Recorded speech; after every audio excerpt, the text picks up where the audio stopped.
계속 하도록 하자고 우리 라만까지 얘기했는데 나머지 4개에 대해서 얘기를 하도록 하자고.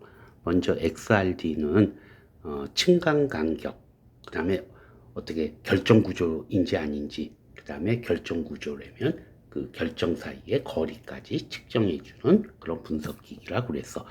일단 요런 식이 성립이 되고 피크가 나오는 곳에서 n은 일단 2를 집어넣고 람다는 1.54 옹스트롱 기계값이니까 돼 있으면 d하고 간격하고 결정 간격하고 그 다음에 피크가 나오는 앵글하고는 반비례 관계가 되는 거야. 이건 일정한 값이 되기 때문에. 그러니까 무슨 얘기를 하는 거냐면 그래파이트, GO, RGO가 이런 순으로 피크가 나왔다. 즉 그래파이트의 투 세타 값이 제일 크다.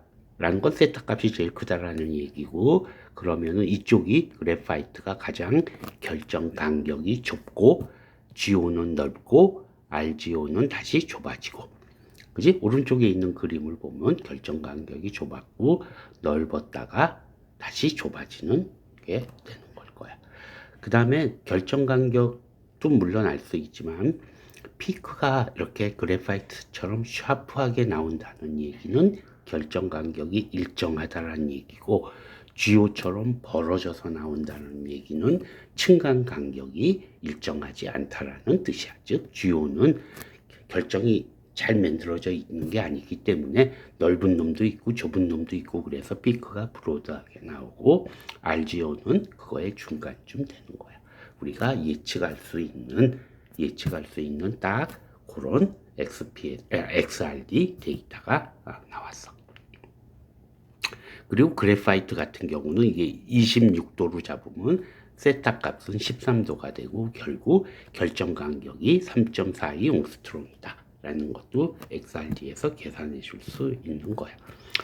그 다음에 TGA는 결국 그래파이트 GO, RGO를 놓고 보면 결국 sp2 결합으로 연결된 카본은 그대로 있는 거고 무기물에 해당하니까. 그리고 이런 O나 OH나 이런 유기물들이 펑셔널 그룹들은 다 연소가 되고 날아갈 거야. 결국 무슨 얘기? GO의 경우는 온도가 높아지게 되면은 중량이 줄어들 거고, 그지? RGO는 GO보다는 훨씬 중량이 줄어드는 정도가 덜할 거야. 이 그림에 좀 빠져 있는데 그래파이트는 거의 중량감, 조금은 있어. 거의 중량 감소가 없게 그래파이트는 나타날 거라고. 당연히 이것도 예측할 수 있는 데이터야. 그 다음에 이제 UV 비저블 같은 경우는 사실은 CC 이중결합, CO 이중결합 같은 게 있기 때문에 얘네들이 약간은 UV 비저블 영역에서 나타날 수 있는데, 먼저 CC 이중결합은 기본적으로 UV에서 아주 약하게 나타나는 피크이고, 그 다음에 또 하나의 문제점은 전체적으로 얘네들은 UV는 용액 상태로 찍어야 되는데 농도가 너무 낮아.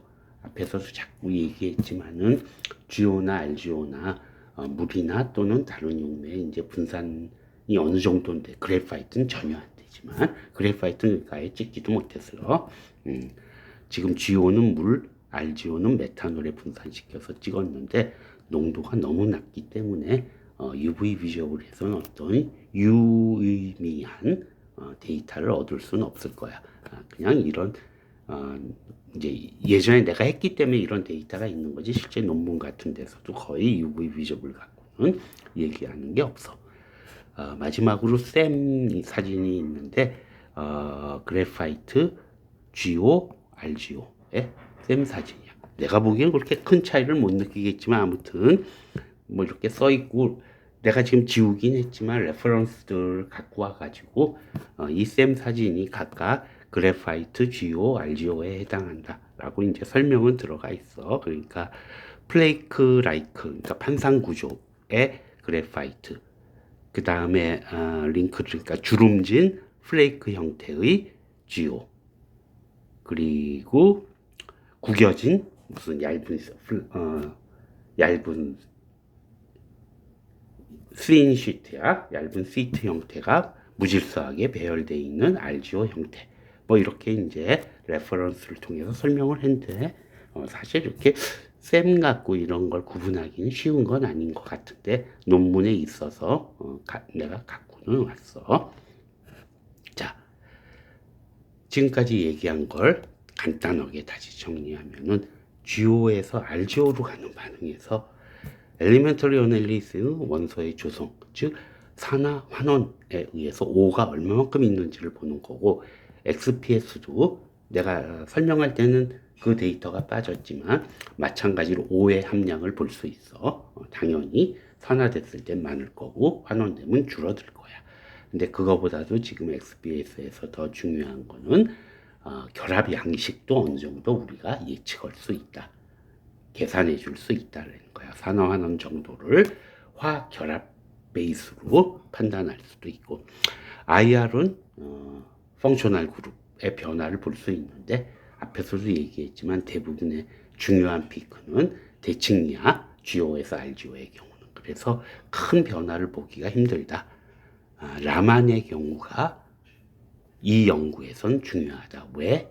얘네들은 결국 CC 이중결합, 얘네들 sp2 레소넌스 하고 있고 얘네들은 IR보다는 라만에서 크게 나온다. 명확하게 나오고 또 D피크, G피크 뭐 이렇게 좀 어려운 얘기를 포함해서 그래핀 연구하는 사람들한테는 라만이 굉장히 유익한 인포메이션을 줘.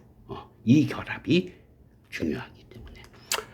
그 다음에 XRD는 층간 간격, 그 다음에 얼마만큼 층간을 잘 층간 간격이 일정하냐라는 것까지 파악할 수 있고, 유기물 함량 측정할 때 TGA 사용하는 건 가장 일반적인 반응이고, UV로 CCCO 결합의 변화를 원래는 볼 수 있어. 근데 GO에서 RGO로 갈 때 별로 유용하게 사용 못하는 이유는 워낙 농도가 낮고 분산이 잘 안 되기 때문에 정량적으로 보기가 힘들다. 셈은 표면의 모폴로지를 볼 수 있다. 그런데 뭐 셈만 찍어서 얘가 어떤 거다 이런 걸 알 수 있는 건 아니고 그냥 레퍼런스들하고 비교해서 알 수 있다 라는 얘기에서 분석 기기들이 어떻게 활용됐는지 간단하게 요 연구에서 간단하게 한번 정리해 봤어요.